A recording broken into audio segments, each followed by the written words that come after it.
Bonjour bon entrepreneur à succès, Inès Ingrid ici de ClarisInvestment.com, une entreprise de services qui aide les entrepreneurs à générer plus de cash sans avoir à dépenser un sou de leur revenu mensuel. Et oui les amis, on sort d'une conférence assez inédite et une conférence assez éblouissante, une conférence qui a fait le le tour de la terre. 100 femmes connectées dans le Zoom, on avait des inscrits, on a eu 100 femmes qui ont pris la peine de se connecter, 100 personnes qui ont franchement pris la peine de venir aborder leur année 2023 sous un horizon différent. Il est vraiment important de rappeler que la conférence a été préparée depuis quelques semaines uniquement. 5 femmes dans le panel qui venaient parler de comment il est important que la femme prenne le contrôle de la vie, de sa vie et devienne riche. Parce que je vais me rappeler également ici, mes amis, que la femme, selon le plan de Dieu, a une puissance. Selon le plan de Dieu a le pouvoir. C'est elle qui multiplie, c'est elle qui incube, c'est elle qui transforme, c'est elle qui éduque les leaders et les générations à venir. Quand une femme transmet à son enfant, ça peut aller sur 4, 6 générations. Parce qu'on sait bien que c'est par la femme que la petite fille apprend à faire la cuisine. C'est par la femme que le jeune garçon apprend à écrire. Il est attaché à sa mère, n'est-ce pas? Donc, toi, en tant que femme, il est important de savoir qui tu es, de venir redécouvrir le pouvoir même qui existe en toi, de venir en fait voir identifier en fait les talents qui sont déjà en toi et afin de te monétariser. Je viens de dire merci en fait aux femmes qui m'ont accompagné dans ce projet. J'avais 4 femmes intervenantes dans le projet et ce n'était que oh waouh. On en parle encore aujourd'hui sur les réseaux sociaux. Les femmes ont été encore transformées, franchement. Je vous dis 100 femmes dans le Zoom et cela a duré 3 heures. Donc c'était franchement un bon début. Aujourd'hui, je viens de parler avec toi de 3 outils de gestion de finances. Parce que quand je parlais de mon histoire où je suis partie d'une mauvaise gestion financière à une meilleure aujourd'hui. Les gens me demandaient, oh coach Inès Ingrid, qu'est-ce que tu as lu comme livre, quelles sont les conférences que tu as assistées, quels sont les workshops que tu as pu faire, quelle est de façon pratique ce que tu as fait. Oui les amis, il faut être franchement déterminé et avoir la sainte colère de changer. Ça commence toujours par son mindset, mais également il faut également poser des actions concrètes. Quand tu assistes aux conférences comme celle-ci, quand tu assistes aux conférences comme celle que j'ai organisée, il est vraiment important les amis de passer à l'action pour que le changement soit effectif. Je vais nous parler avec toi ici là 3 simples outils de gestion de finances. Et je parle de tes finances personnelles. Parce qu'un entrepreneur qui ne sait pas gérer ses finances sur le plan personnel ne saura pas gérer les finances de son entreprise. Nous ne soyons pas nous ne leurrons pas là-dessus parce qu'il est important que tu saches déjà gérer les finances de ta vie personnelle et pour pouvoir transmettre les mêmes compétences, la même façon de faire sur les finances de ton entreprise. Je parle sur le plan d'épargne. Il y a plein de choses que je sais de vouloir parler, mais des gens, on doit d'abord commencer à appliquer ça tout doucement sur leur vie personnelle pour que cela puisse se matérialiser et porter en pratique rapidement sur le plan de ton entreprise. La première des choses, c'est de créer un carnet, de te créer un compte bancaire, n'est-ce pas? On sait tous que ce soit en Afrique ou en Europe ou en Amérique du Nord, dans le pays dans lequel tu te trouves, tu as accès au service bancaire. Quand tu ouvres un compte bancaire personnel, tu as également une carte bancaire. D'accord? Tu sais bien, peut-être ton salaire passe, ou alors peut-être que les revenus de ton entreprise, de ta famille passent. Mais il est vraiment important que tu saches gérer ce compte-là, que tu saches pouvoir avoir une visibilité là-dessus pour que tôt ou tard, tu puisses avoir une meilleure gestion de ton entreprise. Et quand tu te crées un compte, moi, je t'encourage beaucoup pour les premiers mois, utilise tout avec ta carte. Paye avec ta carte si tu peux. Comme ça va te permettre d'ouvrir toutes les transactions que tu as fait peut-être d'ici à 2 semaines et t'assois et de les réviser en fait. Paye-toi avec ta carte. Comme ton salaire passe dans ce compte-là, est-ce que ton loyer passe dans ce compte-là? Ou alors, si tu retires du cash, il faut que tu le mettes quelque part. Mais pour faire plus simple, paye-toi avec cette carte. Va faire tes courses avec cette carte. Va au supermarché en Afrique avec cette carte. Mais fais-toi avec cette carte. Ou si tu veux peut-être aller au marché, parce que dans nos marchés africains, on paye cash. Tu te retires de l'argent, mais tu le mets uniquement justement pour le marché. Ça, c'est la première des choses. Donc, tu ouvres un compte bancaire. La deuxième des choses, c'est que tu prends le courage de regarder ce relevé bancaire-là à la fin du mois. Tout simplement, tu vas à ta banque, tu te demandes de t'imprimer un relevé bancaire un relevé de tes opérations bancaires. Ils vont te les prendre. À quoi sert ce relevé bancaire? Ça te permet en fait de voir en fait quelles sont les transactions, n'est-ce pas, comme je le disais plus tôt, qui sont passées dans ton compte. Et quand une transaction passe dans ton compte, ça laisse en fait des traces. Donc tu es capable de savoir qui a payé quoi avec la carte, d'accord? Donc ça te permet au moins uniquement de prendre ce relevé, d'avoir le courage de l'observer et de faire un total de toutes ces transactions, tout ce que tu as pu acheter avec la carte là. Tu essaies de faire le total, une addition et savoir en fait quel est le montant total de tes dépenses que tu as eu. Tu le fais à 2 semaines avant que la fin du mois n'arrive.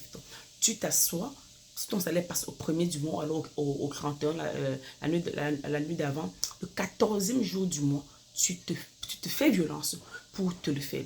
Si ce relevé est un peu payant, va voir ton gestionnaire bancaire. Demande uniquement peut-être de te donner les listes des transactions ou avec les montants. Tu l'écris quelque part. D'accord.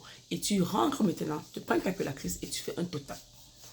Et à partir de ce total, maintenant, tu essaies maintenant de te faire une soustraction de ton revenu au premier jour et moins ce montant-là. On est déjà à 2 semaines. Moi, ça te permet au moins de pouvoir retravailler les 14 jours restants pour pouvoir mieux finir ton mois. Pourquoi je le dis, les amis? Parce que beaucoup de personnes en Afrique, généralement, avant que le mois ne se termine, ils n'ont plus d'argent. Beaucoup de personnes attendent, sont à 1 semaine, mais ils n'ont plus d'argent. 1 semaine avant que le mois ne se termine, ils n'ont plus d'argent. Pourquoi? Parce qu'ils ne gèrent pas bien cet argent. Ils se disent qu'ils vont toujours payer, payer, payer. Et c'est comme si en payant, l'argent va toujours se fructifier. Non, il faut avoir le courage à un moment donné de s'asseoir et se dire, eh oui, il est temps maintenant que je regarde mes comptes bancaires. Il est temps maintenant que je regarde en fait ce qui se passe dans mon compte. Et il est temps que je prenne des bonnes habitudes. Et quand tu vas prendre ces bonnes habitudes-là, cela va te permettre de regarder de vrai ce compte bancaire-là et de vouloir t'ajuster. Là, c'est la première des choses. Tu te fais un relevé de compte bancaire et tu totalises. La deuxième option que je viens de t'offrir, c'est de te faire peut-être un cahier de notes. Les cahiers de 32 pages coûtent moins cher en Afrique. D'accord? C'est quoi? C'est 100 francs, 200 francs, 300 francs. Prends-toi un cahier de 32 pages. Tu te fais un cahier de 32 pages. Et sur la première page, tu viens faire l'effort de récapituler tous tes montants toutes les transactions qui vont être effectuées dans ton compte pour le mois. Donc, ta première page, c'est le mois. Par exemple, donc, tu es peut-être au mois de novembre. Le 1er novembre, tu as eu ton salaire. Et maintenant, tu écris le montant sur la première ligne. Et tu t'arranges à écrire le reste des transactions que tu auras effectuées dans ton compte sur les lignes suivantes. Si tu n'as pas accès au relevé bancaire, si tu es en Afrique. Pourquoi? Parce qu'il est important, les amis, de se faire violence. D'accord? Ce n'est que comme ça qu'on peut en fait avoir cette meilleure visibilité-là. Si tu n'as pas accès au supermarché dans le pays dans lequel tu te trouves, va carrément te retirer un argent. Tu retirer peut-être 25 000, 30 000, dépendamment de ce que tu vas utiliser. Si tu payes ton loyer par cash, tu te retires tes 40 000 là, tu payes ton loyer peut-être 10 000 francs et tu gardes 40 000 francs pour la nourriture. D'accord? Mais tu vas l'écrire dans ce cahier. Et quand tu vas l'écrire dans ce cahier-là, crois-moi, ça va t'aider à avoir cette visibilité sur tes finances. Parce que, croyez-moi, il est toujours trop facile de se dire que lui, on a dépensé, on se met à réfléchir sur les transactions, sur les dépenses qu'on a effectuées, mais on n'en prend même pas conscience. Et quand tu prends la peine de l'écrire sur un cahier ou de prendre la peine de faire le calcul total, ton cerveau, en fait, enregistre. Croyez-moi, les amis, on disait, voilà, ça, je dis que le premier principe de l'enrichissement, en fait, c'est la pensée. Quand tu écris quelque chose, quand tu penses fortement à quelque chose, ça crée un déclic, en fait, dans ton cerveau. Donc, il est vraiment important, en tant qu'un entrepreneur, en tant qu'une personne qui aimerait travailler sur ses finances, de prendre la peine d'observer de près ses finances et de se dire que non, en ce moment, c'est est-ce que qu'est-ce que je dois acheter? Qu'est-ce qui passe même dans mes comptes? Qu'est-ce qui passe même dans mon salaire? Qu'est-ce que je dépense même? Si tu fais les courses pour les enfants, écris. Et si tu ne fais pas les courses pour les enfants chaque mois, sauf si c'est la nourriture, tu peux budgétiser les vêtements des enfants. Tu peux budgétiser le loisir des enfants. Tu peux budgétiser même les sorties avec les enfants. Donc, il ne faut pas me prendre le raison que oui, c'est les enfants cochonnées, ils ont besoin de sortir et on ne peut pas les arrêter. Non, non et non. Non. Il est important de les budgétiser et de rester dans ce budget-là pour être sûr que ça va pouvoir aller très rapidement. Donc, je viens donc t'encourager ici à utiliser cette deuxième stratégie-là pour t'aider à avoir cette visibilité. La troisième option, qui est une troisième stratégie que moi j'encourage toutes les personnes qui veulent le faire, c'est de se faire des fichiers Excel. Un fichier Excel sur l'année, d'accord? Et quand tu ouvres Excel, tu peux écrire janvier, février, mars, avril, mai, juin, jusqu'en décembre. Et si tu es peut-être déjà en novembre, tu vas venir t'écrire maintenant que salaire de novembre, tu mets le montant de ton salaire et chaque jour, tu vas écrire également tes dépenses là-dessus. Ou tu peux déjà les récapituler à l'avance. Tu as des dépenses fixes comme ton loyer, ton téléphone peut-être, même ton crédit internet, la gestion de ton compte bancaire qui est peut-être à 500 000 francs, 3 euros, 4 dollars. Tu viens écrire là-dessus aussi tes factures d'électricité. Tu veux également marquer ça là, écrit par écrit sur ce fichier Excel. Ça te permet également de savoir très clairement ce qui passe dans ton compte. Et c'est le même exercice que tu vas également faire quand tu te crées un fichier Excel. Il sera important également de pouvoir te focaliser là-dessus et de te dire que à 2 semaines, à 14 jours, 2 semaines avant la fin du mois, quel est le montant de mes dépenses? À quel niveau je me trouve en ce moment? Est-ce que je dois faire des ajustements? Parce que crois-moi les amis, si tu donnes un salaire de 100 000 francs par mois et que au 14e jour, tu ne sais pas combien te reste comme argent, crois-moi, avant la fin du mois, tu vas toujours être sans argent. Et tu auras toujours de prêt en prêt. C'est-à-dire que tu prêtes sur ton argent futur. La dette, c'est un prêt sur l'argent qu'on n'en a pas encore. La dette, c'est aller emprunter dans le futur l'argent que tu n'en as pas. Est-ce que tu peux être sûr que tu auras l'argent dans 5 ans? Penses que tu seras encore en vie dans 5 ans? Penses que tu auras la capacité de pouvoir rembourser ces dettes? Alors, pourquoi ne pas se faire cette violence aujourd'hui, de vouloir travailler, de se contenir dans ce qu'on a pour pouvoir finalement atteindre ses libertés financières?